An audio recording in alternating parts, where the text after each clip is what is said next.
किसी ने बिल्कुल सही बात की है कि कर्मों का ये सारा खेल है, लौट के वापस आएगा। जो आज तुम्हें रुला रहा है उसे कल कोई और रुलाएगा। नमस्कार दोस्तों, मैं आरजे निकी और आपके लिए लाई हूँ मैं आज एक छोटी सी कहानी।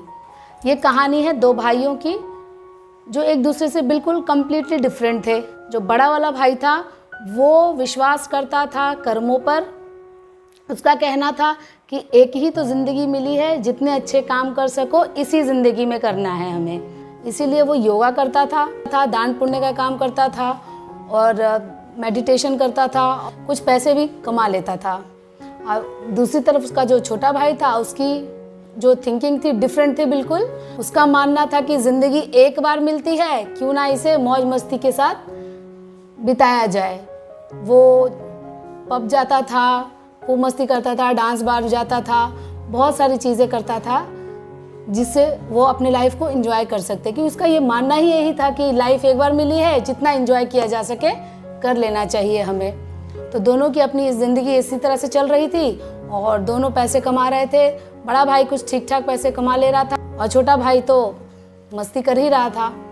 इसी दौरान जब एक दिन वापस बड़ा भाई आ रहा था अपने मेडिटेशन सेंटर से, तो उसके पैर में एक कील चुभ जाती है। तो वो घर जाता है, तब वो अपने छोटे भाई से कहता है कि भाई इधर आओ, मेरे तो पैर में कील चुभ गई है, तो उसको निकाल दो। तो उसका छोटा भाई निकालता है, कहता है कि क्या बात है, आप तो कहते हैं कि अच्छे कर्म करने चाहिए, इससे हमारी ज़िंदगी बहुत अच्छी हो जाती है। क्या मिला आपको ये सब काम करके, लोगों की मदद करके, दान पुण्य का काम करके, मेडिटेशन, योगा, पूजा पाठ करके आपको क्या मिला? कुछ भी नहीं। आज देखिए आपको कील गड़ गई पैरों में। जब मैं आ रहा था पब से तो मुझे हीरो का हार मिला। बड़ा भाई तो हैरान हो गया, भाई सही बात है। तो बड़े भाई ने कहा कि क्यों ना हम दोनों अपनी अपनी कुंडलियाँ दिखाया जाए किसी आचार्य जी को, बड़े ज्योतिषी को। तो छोटे भाई ने कहा ठीक है, आप बड़े भाई हैं, आपकी बात तो मैं टालूंगा नहीं। बड़ा भाई बोला दिखा लेना चाहिए कुंडलियाँ, ज़रूर कुछ गड़बड़ है कहीं। अगले दिन सुबह होती है, वो लोग बड़े जाने माने ज्योतिषी के पास जाते जिनकी बात कभी अक्सर गलत नहीं हुआ करती थी। तो उनको कुंडली दिखाते हैं। पहले बड़ा भाई अपनी कुंडली देता है, तो वो देख के कहते हैं ये किस आदमी की कुंडली है? जिस आदमी की कुंडली है वो तो अभी तक मर चुका, उसका तो आज आखिरी दिन है। फिर छोटे भाई ने धीरे से अपनी कुंडली दिखाई आचार्य जी को, तो उनकी कुंडली देख के उन्होंने कहा कि अरे ये आदमी कहाँ है भाई, ये तो मंत्री बनने वाले हैं।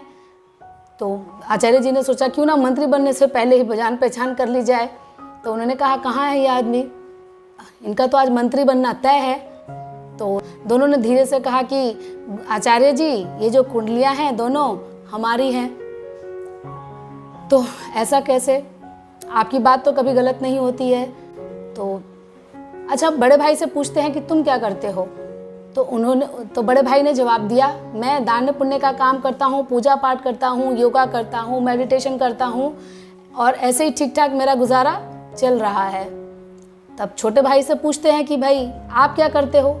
तो उन्होंने कहा कि देखिए गुरुजी, मेरा लाइफ में एक ही बात कहना है कि ज़िंदगी एक ही बार मिलती है और उसको खूब मज़े से जीना चाहिए। मैं खूब पैसे खर्च करता हूँ, शॉपिंग जाता हूँ, पब जाता हूँ, खूब मज़े कर रहा हूँ। तो गुरुजी ने कहा, उन आचार्य जी ने कहा देखो बड़े भाई की कुंडली में कल इनकी मौत लिखी थी, लेकिन इनके कर्मों के कारण इनको सिर्फ एक कील चुभ के रह गई। और जो छोटे भाई को समझाया कि कल तुम्हारा मिनिस्टर बनना तय था, लेकिन तुम्हारे कर्मों के कारण तुम मिनिस्टर नहीं बने, बस तुमको एक हीरो का हार मिल गया जो तुम इधर उधर खर्च करके ख़त्म ही कर दोगे। तो दोनों हैरान हो गए। तो दोस्तों ये छोटी सी कहानी है, हमें क्या सीख देती है कि भाग्य में क्या लिखा है ये हमारे कर्म तय करते हैं। हम इंसान उन कर्मों के रचयिता हैं। हम रचते हैं जैसे कर्म वैसे हमारा भाग्य बन जाता है। अगर आप अपना भाग्य बदलना चाहते हैं तो आप जो कर रहे हैं, जो काम कर रहे हैं उसको बदलिए, क्योंकि जो आज हम जिंदगी जी रहे हैं, जैसी जिंदगी जी रहे हैं वो पिछले कर्मों का परिणाम है। और हम आगे अपनी ज़िंदगी जैसी चाहते हैं, अपने कर्म वैसे बनाएंगे तो हमारी ज़िंदगी वैसी हो जाएगी। क्योंकि कर्मों का हिसाब बड़े शानदार तरीके से मिलता है। अंत में मैं एक ही बात कहूँगी जो मैं हमेशा कहती हूँ, अपनों के साथ, ऊपर वाले के आशीर्वाद के साथ, अपनी सच्ची मेहनत के साथ करते हैं कुछ नया, कुछ बड़ा, कुछ अच्छा।